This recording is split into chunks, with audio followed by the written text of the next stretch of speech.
सकाळ इन यांच्यामार्फत Jaysingpur college जयसिंगपूरमध्ये election लागली होती। प्रेसिडेंट व व्हाईस प्रेसिडेंटसाठी एकूण 4 विद्यार्थ्यांनी अर्ज दाखल केले होते। त्यामधील 2 विद्यार्थ्यांनी आपले अर्ज माघार घेतल्यामुळे कॉलेजची निवडणूक बिनविरोध ठरली।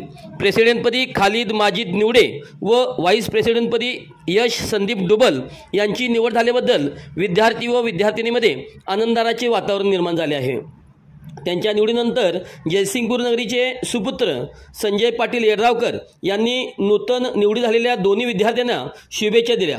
या निवडीनंतर जयसिंगपूर व परिसरातून त्यांच्यावर शुभेच्छेचा वर्षाव होत आहे। सांग भलं न्यूजसाठी शिरोळ तालुका प्रतिनिधी ऐश्वर्या आवळे।